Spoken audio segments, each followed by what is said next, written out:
স্বরসন্ধি শুরু করেছিলাম, যদিও আমাদের সিলেবাসে ব্যঞ্জন সন্ধিটা আছে, কিন্তু আগে স্বরসন্ধিটা ভালো করে বুঝতে পারলে তাহলে ব্যঞ্জন সন্ধি বোঝা আমাদের পক্ষে সুবিধা হবে।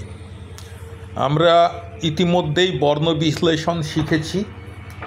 কারো যদি কোনো সমস্যা থাকে আরেকবার আগের ভিডিওটা দেখে নিয়ে তোমরা বোঝার চেষ্টা করো, না বুঝতে পারলে আমাকে বলবে। আমি বলেছিলাম তোমাদেরকে স্বরসন্ধি 8 প্রকার। তো 8 প্রকারের মধ্যে প্রথমটা আমরা শুরু করেছি, সেটা হচ্ছে দীর্ঘসন্ধি। দীর্ঘসন্ধি করতে গিয়ে আমরা জেনেছি যে অ হচ্ছে হ্রস্বস্বর, আ দীর্ঘস্বর।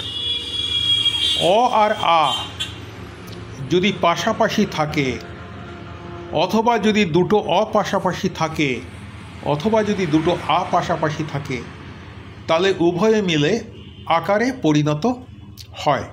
এটা আমরা আগের ক্লাসে জেনেছি। ঠিক সেই রকম অ যেমন আয়ের হ্রস্বরূপ বা আ যেমন অয়ের দীর্ঘরূপ, সেরকম আমাদের ইকারও দুটো আছে। সেই দুটো ইকার কি কি? একটা হ্রস্ব ইকার আর একটা দীর্ঘ ইকার। তাহলে এখানে ওই একই নিয়ম প্রযুক্ত হবে। হ্রস্ব ইকার এবং দীর্ঘ ইকার মিলে দীর্ঘ ইকার হবে, অথবা যদি দুটো হ্রস্ব ইকার থাকে পাশাপাশি, দুটোই মিলে দীর্ঘ ইকার হবে, অথবা যদি দুটো দীর্ঘ ইকার থাকে পাশাপাশি, তাহলেও দীর্ঘ ইকার হবে। তো মোট 4 রকমের স্থিতি আসতে পারে। সেটা আমরা 3টে বাক্য দিয়ে বলছি, বাক্যাংশ দিয়ে বলছি। যদি পাশাপাশি দুটি হ্রস্ব ই থাকে, অথবা যদি পাশাপাশি দুটি দীর্ঘ ই থাকে, অথবা যদি একটি হ্রস্ব ই এবং দীর্ঘ ই পাশাপাশি থাকে, সেক্ষেত্রে কি হয়? তখন তারা দুজনে মিলে দীর্ঘ ইকারে পরিণত হয়। তো এরকম সম্ভাবনা 4 রকম হতে পারে। 4 ভাবে এই রকমের পরিস্থিতি আসতে পারে।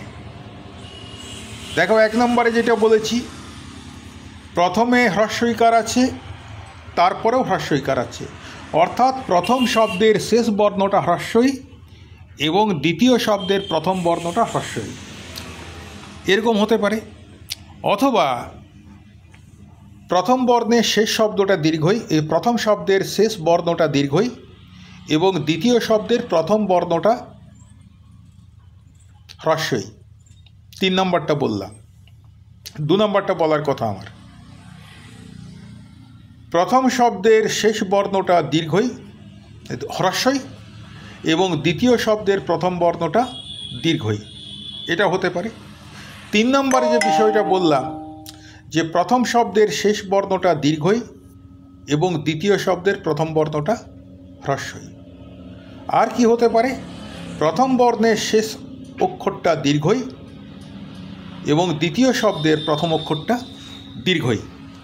তো এই 4 রকম পরিস্থিতি আমার হ্রস্বই দীর্ঘই নিয়ে দীর্ঘসন্ধির ক্ষেত্রে আসতে পারে।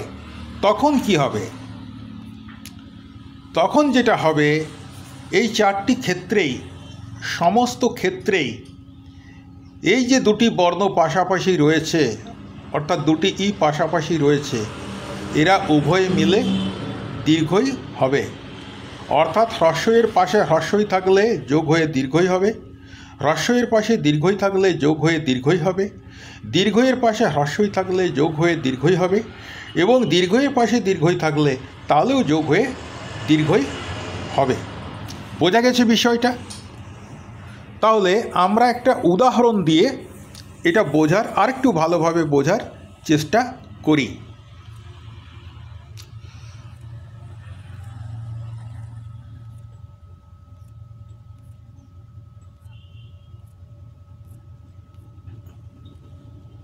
দেখো, অতিযুক্ত ই তো আছে এখানে।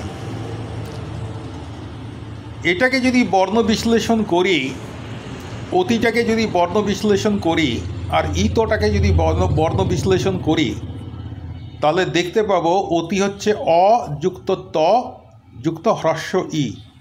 অতি হচ্ছে অ যুক্ত ত যুক্ত হ্রস্ব ই। আর ইতটা ভাঙলে পাচ্ছি হ্রস্বই যুক্ত ত যুক্ত অ।